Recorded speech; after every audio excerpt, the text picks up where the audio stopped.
Tengo sed de ti.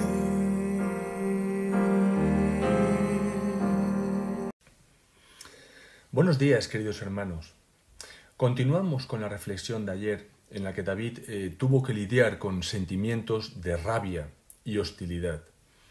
Ayer vimos de qué forma tan dura se expresa David en el Salmo 55 contra aquellos que le han traicionado. Que la muerte les sorprenda. Desciendan vivos al Seol.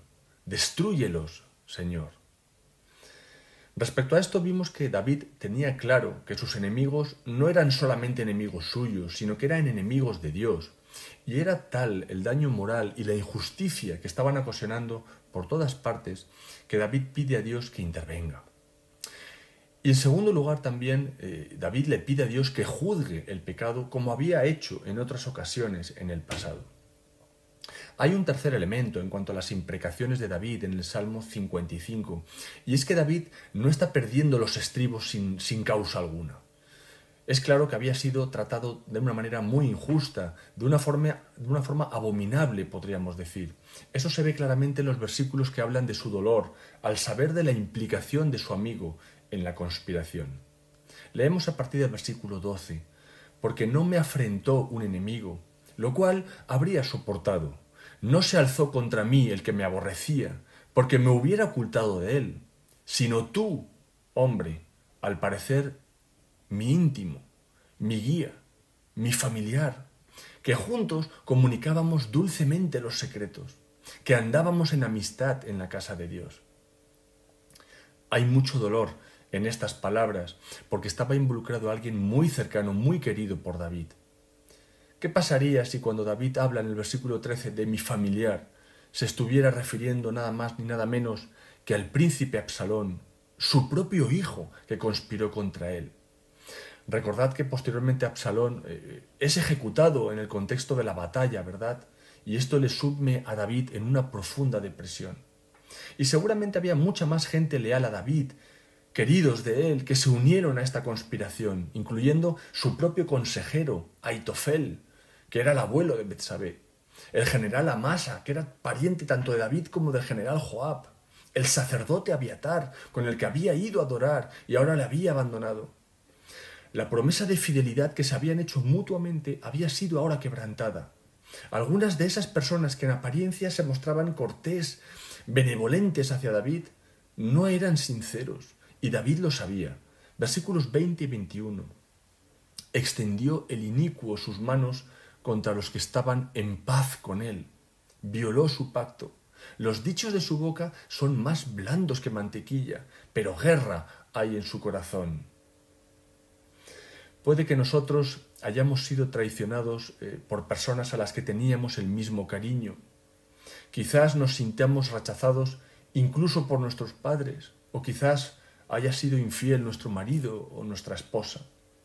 Pocas cosas provocan un mayor dolor a nuestra autoestima que ser maltratados por aquellos que pensábamos que nos amaban. Pero cuando el rechazo y la infidelidad van unidos al engaño deliberado y a la crueldad, como es el caso de David, la herida emocional es casi insufrible. David tuvo que vivir con esa fachada de amistad, un día tras otro, sabiendo que todo era una farsa. Solo quedaba esperar el momento en que ese íntimo suyo moviera ficha e intentara apuñalarle por la espalda. En esas circunstancias, la hostilidad y la ira son reacciones justas.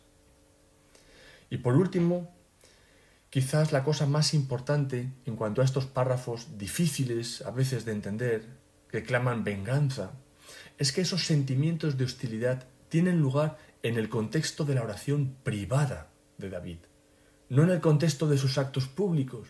Y esto es muy importante. Sabemos que David no era una persona vengativa.